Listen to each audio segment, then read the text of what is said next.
అందరూ నమస్కారం. నేను మీ కొమర్రాజ్ భరద్వాజ్ శర్మ. ఈ రోజు మనం తెలుసుకున్న టాపిక్ ఏంటంటే తులా లగ్నంలో బుధ గ్రహం ఉన్నప్పుడు ఎలాంటి ఫలితాలు కలగజేస్తే విషయాలు మొత్తం ఈ రోజు మన టాపిక్ లో మాట్లాడుకుందాం. ఇక తులా లగ్నానికి బుధుడు మనకి నవమాధిపతి, ద్వాదశాధిపతి. అంటే 9వ స్థానానికి ద్వాదశం, 12వ స్థానానికి ఆధిపత్యం వహించేటువంటి ప్లానెట్. కాబట్టి ఈ తులా లగ్నంలో బుధుడు కూర్చున్నప్పుడు శుభుడవుతూ ఉంటాడు. ఎందుకంటే త్రికోణ స్థానం అంటే నవమస్థానానికి ఆధిపత్యం వహించాడు కాబట్టి ఇక్కడ శుభఫలితాలు ఇవ్వడానికి ప్రయత్నం చేస్తూ ఉంటాడు. కనుక వ్యక్తికి ధార్మికత, బుద్ధికుశిత, మేధస్సు, తెలివి మొత్తం కూడా వీళ్ళకి కలగజేస్తూ ఉంటాడు. ఉత్తమమైనటువంటి వ్యక్తుల మీద గౌరవాన్ని కలగజేస్తూ ఉంటాడు. ప్రభుత్వ రంగం నుండి వీరికి సన్మానం, డబ్బు, సహకారం మొత్తం కూడా వీళ్ళకి లభించడానికి అవకాశం ఎక్కువ కనిపిస్తూ ఉంటుంది. జన్మస్థలానికి దూరంగా సుఖ జీవితాన్ని మొత్తం కూడా వీళ్ళు సాగిస్తూ ఉంటారు.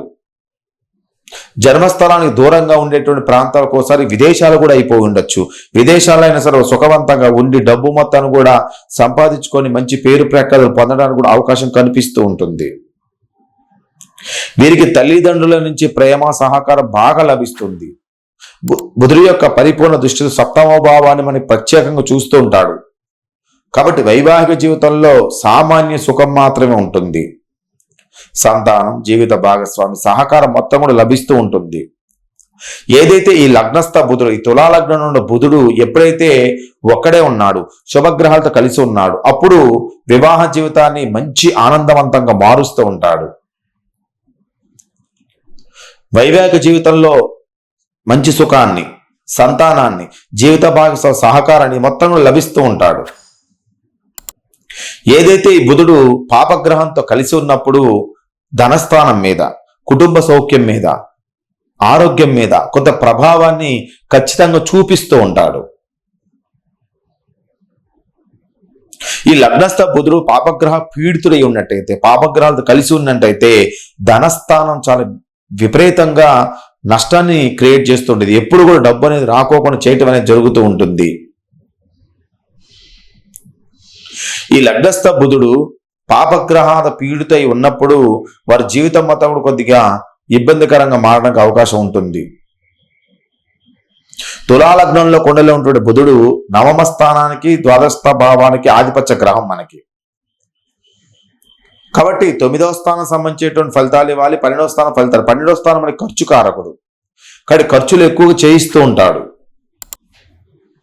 ఏదైనప్పటికీ స్వచ్ఛత్రంగా ఉన్నటువంటి బుధుడు, అంటే శుభంగా ఉన్నటువంటి బుధుడు మనకి యోగకరకమైన పాత్రని మెయిన్గా పోషిస్తూ ఉంటాడు, మంచి రిజల్ట్స్ని ఇస్తూ ఉంటాడు.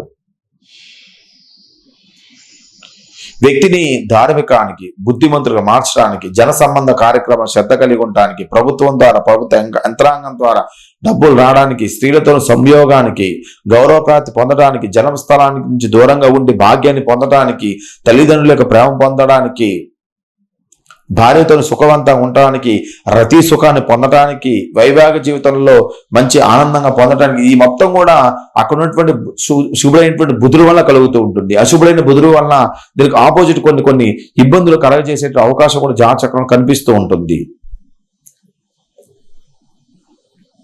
ఏదైతే లగ్నస్థ బుధుడు పాపగ్రహ పీడితులై ఉన్నట్టయితే ధనము, సుఖము, వివాహము, కుటుంబ జీవితం, సంతానం ఇవన్నీ కూడా మీకు నష్టాన్ని, బాధల్ని కలిగించడానికి ఖచ్చితంగా ప్రయత్నం చేస్తూ ఉండడం. అలా ఉన్నట్టయితే మీరు బుధుడికి సంబంధించినటువంటి జప, హోమ, తర్పణ, క్షీర తర్పణాలు వదిలటం వలన బుధుడు కొద్దిగా మారి తన యొక్క జీవితాన్ని పరిపూర్ణంగా తీసుకెళ్ళడానికి అవకాశం కనిపిస్తూ ఉంటుంది. ఇది బుధగ్రహం గురించి. తదుపరి మన గురుగ్రహం గురించి వివరంగా తెలియజేస్తున్న వీడియో లైక్ చేయండి, షేర్ చేయండి, సబ్స్క్రైబ్ అవ్వండి. మీ విలువైన కామెంట్ ఖచ్చితంగా తెలియజేయండి. మీ Bharadwaj Sharma.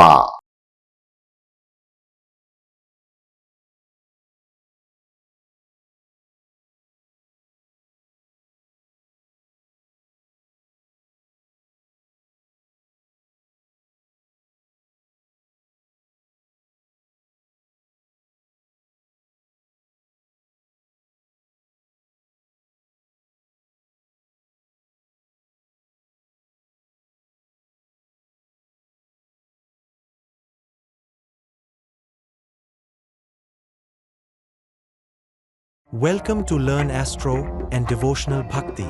Please subscribe our channel, get live videos daily.